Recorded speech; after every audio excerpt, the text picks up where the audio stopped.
അങ്കോലയിൽ മണ്ണിടിഞ്ഞു കാണാതായ Malayali lorry driver അർജുനെ കണ്ടെത്താനുള്ള തെരച്ചിൽ അങ്കോലയിൽ പുരോഗമിക്കുകയാണ്. ഡ്രോൺ പരിശോധനയിൽ ഗംഗാവലിയിൽ നിന്ന് പുതിയ സിഗ്നൽ ലഭിച്ചിട്ടുണ്ട്. അതോടൊപ്പം തന്നെ ഉന്നതതല യോഗം ചേർന്നിരുന്നു. മന്ത്രി മുഹമ്മദ് റിയാസ് അടക്കമുള്ളവർ അവിടെയുണ്ട്.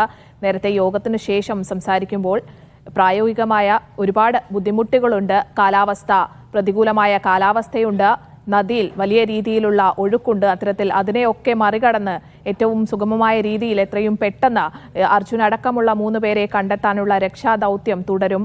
അത്തരത്തിൽ അവരെ കണ്ടെത്തുന്നതുവരെ രക്ഷാദൌത്യം തുടരും എന്ന കാര്യമാണ് മന്ത്രി മുഹമ്മദ് റിയാസ് അടക്കം സൂചിപ്പിച്ചത്. അതേസമയം ഒരു പുതിയ ശക്തിയേറിയ ഒരു സിഗ്നൽ കൂടി ഇന്ന് ലഭിച്ചിട്ടുണ്ട്. അത് കഴിഞ്ഞ ദിവസങ്ങളിലൊക്കെ തന്നെ ലോറിയുമായി ബന്ധപ്പെട്ട് ലഭിച്ച സിഗ്നലുമായി താരതമ്യം ചെയ്യുമ്പോൾ ഇന്ന് ലഭിച്ചത് കുറച്ചുകൂടി ശക്തിയേറിയ സിഗ്നലാണ്. അതുകൊണ്ട് തന്നെ ഒരുപക്ഷെ അർജുനന്റെ ലോറി തന്നെയാകാനുള്ള സാധ്യത ഏറെയുണ്ട്. അത്തരത്തിൽ ക്രൂഷ്യലായ വളരെ നിർണായകമായ ഒരു സിഗ്നൽ ഇന്ന് ലഭിച്ചിട്ടുണ്ട്. ഒരുപക്ഷെ ആ സിഗ്നൽ കേന്ദ്രീകരിച്ചടക്കമായിരിക്കും വരും മണിക്കൂറുകളിലൊക്കെ തന്നെ തെരച്ചിലൊക്കെ നടക്കുക. അതോടൊപ്പം തന്നെ ഈയൊരു പുഴയിൽ വലിയ രീതിയിൽ ഒഴുക്കുണ്ട്. 6 മുതൽ 8 നോട്ടിക്കൽ മൈൽ വരെ അതിശക്തമായി കുത്തി ഒഴുകുകയാണ് ഗംഗാവലി നദി. അതുകൊണ്ട് തന്നെ മനുഷ്യസാധ്യമായി അവിടെ നീന്തി എത്തി നേവി സംഘത്തിനടക്കം രക്ഷാപ്രവർത്തനം നടത്താനുള്ള ബുദ്ധിമുട്ടുകളുണ്ട്. ജീവൻ പണയം വെച്ച് അത്തരത്തിൽ ഒരു രക്ഷാപ്രവർത്തനം നടത്താനുള്ള ബുദ്ധിമുട്ടുകളുണ്ട്. അതുകൊണ്ട് തന്നെ യന്ത്ര സൗകര്യങ്ങൾ ഉപയോഗിച്ച് പുതിയ രീതിയിലുള്ള രക്ഷാപ്രവർത്തനങ്ങൾ ഒക്കെ തന്നെയായിരിക്കും. Given the points now, that is Mr. Indrabalan, now this platform is a floating platform. It is floater, basically. Now, to go that particular area, it is more than 100 meter. That means 330 feet. Our boom cannot, both the booms cannot reach up to there. Yes. For that, we will take that machine and it will stand like this. That boom? It is a floating. Okay. And we will anchor it. We will tie it 4 sides. Is that moving in river? River only. Okay, and it will stably it will here.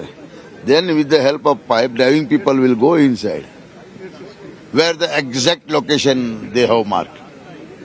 You got my point, no?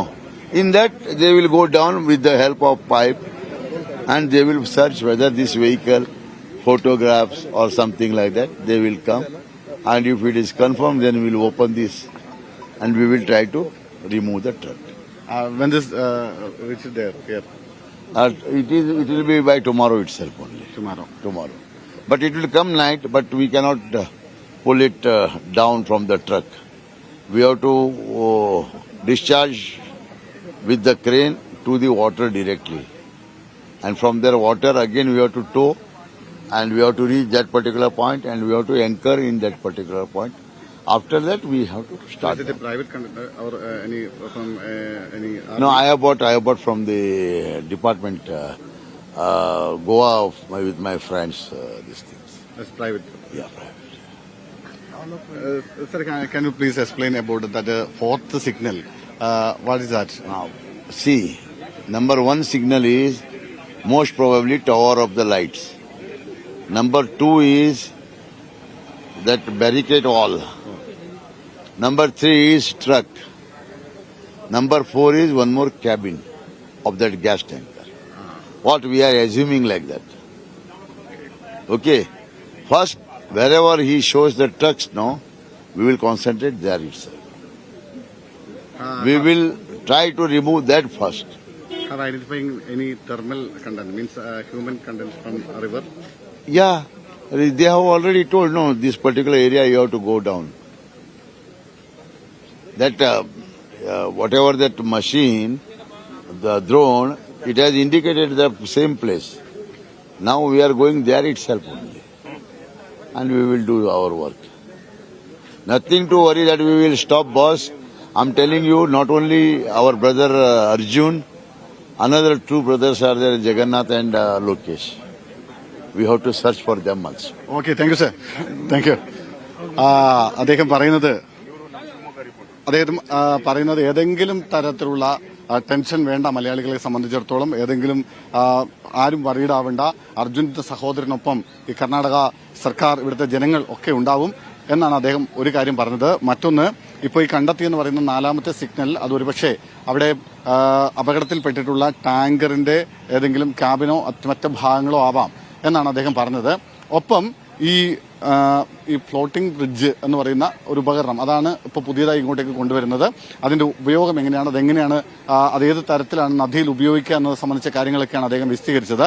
ഇപ്പോൾ നിലവിൽ ഒരു മണ്ണുമാന്തി യന്ത്രം, boom എന്ന പേരിലുള്ള മണ്ണുമാന്തി യന്ത്രം അവിടെ ഉണ്ട്. ആ മണ്ണുമാന്തി യന്ത്രം ഇപ്പോൾ നിലവിൽ ഈ ഒരു 20 അടി മാത്രമാണ് പുഴയിലെ അതിന്റെ കൈകൾ ഉപയോഗിച്ച് മണ്ണ് മാന്താൻ കഴിയൂ. പക്ഷേ ഈ ഫ്ലോട്ടിംഗ് ബ്രിഡ്ജിൽ കയറ്റിയാൽ അതിനെ കുറെ കൂടി മൂവ് ചെയ്യിപ്പിച്ച് പുഴയുടെ കുറെ കൂടി അകത്തേക്ക്, അതായത് സുനിൽ, ഈ ഒരു ഫാൻറ്റൂണിന്റെ മുകളിൽ ഈ ഒരു ബൂമർ വച്ച ശേഷം അത് ഈ സിഗ്നൽ ലഭിച്ച സ്ഥലത്തേക്ക് എത്തിച്ച് അവിടെ കൂടുതൽ പരിശോധന നടത്തുക, അങ്ങനെയാണോ? അങ്ങനെയാണ് അദ്ദേഹം ഇപ്പോൾ പറയുന്നത്. മാത്രമല്ല അത് ഒരു പൈപ്പ് ഉപയോഗിച്ചത് സ്റ്റാൻഡ് ചെയ്യിക്കാൻ കഴിയുമെന്നാണ് അദ്ദേഹം പറയുന്നത്. അത് ഒരുപക്ഷെ നമ്മളും ഇതുവരെ കണ്ടിട്ടില്ല. അത് ഗോവയിലുള്ള ഒരു സ്വകാര്യ വ്യക്തിയിൽ നിന്ന് അദ്ദേഹത്തിന്റെ ഉടമസ്ഥയിലുള്ളതാണ്. അവിടെ നിന്നാണ് അദ്ദേഹം MLA ഇടപെട്ടുകൊണ്ട് അത് ഇവിടേക്ക് എത്തിക്കുന്നത്. നാളെ ഉച്ചയോടുകൂടി ആ ഉപകരണം ഇവിടെ ഷിരൂരിലെത്തും. അതിനുശേഷം മാത്രമല്ല അദ്ദേഹം മറ്റൊരു സാധ്യത കൂടി പറയുന്നുണ്ട്. അതായത് ഈ ഡൈവേഴ്സിന്, മുങ്ങൽ വിദഗ്ധർക്ക് വേണമെങ്കിൽ അതിൽ ആ ഫ്ലോട്ടിംഗ് ബ്രിഡ്ജിൽ കൂടി മൂവ് ചെയ്ത് പോകാനും സാധിക്കും. അത്തരത്തിൽ 2 തരത്തിൽ ഉപയോഗപ്പെടുത്താൻ കഴിയുന്ന ഉപകരണമാണ് എത്തിക്കുക. അത് ഗോവയിലുള്ള ഒരു സ്വകാര്യ വ്യക്തിയിൽ നിന്ന് തൽക്കാലത്തേക്ക് അദ്ദേഹം വാങ്ങുകയും അതിവിടെ ഈ സെർച്ചിനായി കൊണ്ടുവരികയും ചെയ്യുകയാണ്. എന്തായാലും നിലവിലെ ഒരു സാഹചര്യത്തിൽ ഇപ്പോൾ തെരച്ചിൽ അവസാനിപ്പിക്കുന്നില്ല, തെരച്ചിൽ തുടരുകയാണ്. സാധ്യമാവുന്ന തരത്തിലുമൊക്കെ ആ തെരച്ചിലുമായി മുന്നോട്ട് പോകാനാണ് ഇപ്പോഴത്തെ ഒരു തീരുമാനം. മാത്രമല്ല മണ്ണ് മാറ്റി പരിശോധന നടത്തുന്നതിനാണ് ഇപ്പോൾ ഏറ്റവും അധികം പ്രാധാന്യം നൽകുന്നത്. കാരണം ഇപ്പോൾ നിലവിലത്തെ ഒരു സാഹചര്യത്തിൽ മുങ്ങൽ വിദഗ്ധർക്ക് പുഴയിലേക്ക് ഇറങ്ങാൻ കഴിയുന്ന ഒരു സാഹചര്യമില്ല. സ്വാഭാവികമായും കഴിയുന്നത് ഈ പറയുന്ന സിഗ്നൽ ലഭിച്ച സ്ഥലത്തെ മണ്ണ് പരമാവധി മാറ്റുക എന്നുള്ളതാണ്. അതിനുവേണ്ടി ഈ കൈനീളമുള്ള മണ്ണുമാന്തി യന്ത്രത്തെ പരമാവധി അവിടേക്ക് എത്തിക്കുക, അതായത് ഈ സിഗ്നൽ ലഭിച്ചിരിക്കുന്ന സ്ഥലത്തേക്ക് എത്തിക്കുക. നേരത്തെ അവിടെ ഒരു പ്ലാറ്റ്ഫോം ഉണ്ടാക്കാനുള്ള ശ്രമം നേരത്തെ നടത്തിയിരുന്നു. അതായത് അത് റോഡിന്റെ അരികിൽ തന്നെയുള്ള മണ്ണ് മാറ്റി കുറെ കൂടി നദിയിലെ അടുത്തേക്ക് ഇറക്കി, നദിയുടെ ഉപരിതലത്തിലേക്ക് ഇറക്കി ഈ ബൂം മണ്ണുമാന്തി യന്ത്രത്തെ കൊണ്ടുവരാനും അവിടെ നിന്ന് തെരച്ചിൽ നടത്താനുമായിരുന്നു നേരത്തെ തീരുമാനിച്ചിരുന്നത്. പക്ഷെ അവിടെ ശക്തമായ മഴ വരുമ്പോഴും കുത്തിയൊലിച്ച് വെള്ളം ഉണ്ടാകുമ്പോഴുമൊക്കെ അത് ചില പ്രതിസന്ധികൾ സൃഷ്ടിക്കുന്നുണ്ട്, പ്രശ്നങ്ങൾ സൃഷ്ടിക്കുന്നുണ്ട്. അതുകൊണ്ട് അങ്ങനെ ഒരു പ്ലാറ്റ്ഫോം നദിയുടെ കരയിൽ ഉണ്ടാക്കുക എന്നത് നിലവിലെ ഒരു സാഹചര്യത്തിൽ കാലാവസ്ഥയിൽ അപ്രായോഗികമാവുന്നു. അതുകൊണ്ടാണ് പകരം ഇങ്ങനെ ഒരു സംവിധാനത്തിലേക്ക് എത്താൻ തീരുമാനിച്ചിരിക്കുന്നത്. എന്തായാലും അത് നാളെ എത്തും. അങ്ങനെയാണെങ്കിൽ പരിശോധന വീണ്ടും തുടരുമെന്നാണ് അദ്ദേഹം പറയുന്നത്. മാത്രമല്ല മറ്റൊരു പ്രധാനപ്പെട്ട കാര്യം കൂടി നേരത്തെ കളക്ടറും പറഞ്ഞിരുന്നു. നിലവിൽ ഒരു മനുഷ്യ സാന്നിധ്യം ഏതെങ്കിലും തരത്തിൽ ക്യാബിനുള്ളിൽ സ്ഥിരീകരിക്കാൻ സാധിച്ചിട്ടില്ല. അതുകൊണ്ട് തുടർന്നും പരിശോധന തുടരും. ഡ്രോൺ പരിശോധന അടക്കമുള്ളവ ഇപ്പോൾ നിലവിൽ തുടരാനാണ് തീരുമാനമെന്നും അദ്ദേഹം പറയുന്നു. എന്തായാലും മന്ത്രി മുഹമ്മദ് റിയാസ് ഇവിടെ തുടരുന്നുണ്ട്. ഒപ്പം AK ശശീന്ദ്രൻ കൂടി ഇവിടേക്ക് എത്തും അല്പസമയത്തിനുള്ളിൽ എന്നാണ് അറിയുന്നത്. അത് വൈകുന്നേരത്തോടുകൂടി അദ്ദേഹം കൂടി ഇവിടേക്ക് എത്തും. എന്തായാലും അതിനുശേഷമായിരിക്കും പരിശോധന കൂടുതൽ സജീവമാക്കുക. അങ്ങനെ ഒരു തീരുമാനമാണ് ഇപ്പോൾ എടുത്തിരിക്കുന്നത്. എന്തായാലും ഇന്ന് പരിശോധന അവസാനിപ്പിക്കുന്നില്ല. പ്രതികൂല കാലാവസ്ഥയും ഒക്കെ അതിജീവിച്ചുകൊണ്ട് നിലവിലെ സാഹചര്യത്തിൽ വീണ്ടും പരിശോധന തുടരാനാണ് ഇപ്പോൾ ഉള്ള തീരുമാനം.